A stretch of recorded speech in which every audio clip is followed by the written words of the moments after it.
10 number question देख लेते हैं। ही हैज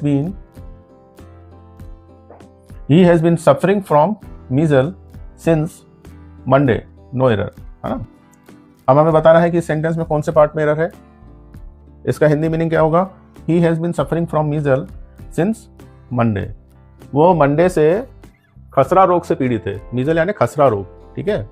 अब मैंने आपको ध्यान होगा कि मैंने पिछले सेशन में बताया था कि कुछ जैसे बीमारियों के नाम है, मीजल्स, मम्प्स, हर्प्स, ये क्या होते हैं? प्लूरल की तरह दिखते हैं, लेकिन इनके साथ जो वर्ब यूज होता है वो सिंगुलर वर्ब यूज होता है ना। मीजल्स का मतलब होता है खसरा रोग, मम्प्स होता है मतलब कान के नीचे कुछ सूजन वगैरह हो जाती है ना, उसको मम्प्स बोलते हैं। हर्प्स क्या होता है कि कुछ जैसे फफोले हो जाते हैं, उसमें पानी वगैरह भर जाता है, उसको हर्प्स बोलते हैं। तो ये कुछ बीमारियों के नाम है, तो ये प्लूरल में ही ऐसे लिखे जाते हैं, लेकिन इनके साथ सिंगुलर वर्ब का प्रयोग होता है। लेकिन यहाँ पर जो मीजल शब्द यूज किया गया है उस देखो इसके पीछे एस नहीं लगा है, यहाँ पर एस लगा हुआ है, तो ये हमेशा प्लूरल में ही वर्ड प्रयोग होता है। हाँ, मीजल नहीं होता, मीजल्स होता है, तो इसलिए इस पार्ट में एरर है। इसका सही तरीके से कैसे बोलेंगे अपन इसको? He has been suffering from measles since Monday, वो मंडे से खसरा रोग से पीड़ित है। अब 11वां नंबर क्वेश्चन देख लेते हैं। Furniture of this room were broken by the demonstrators.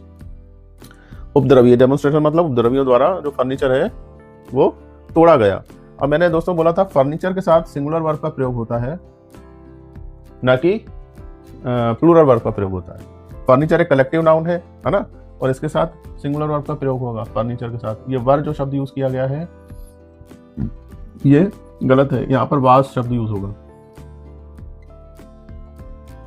ठीक।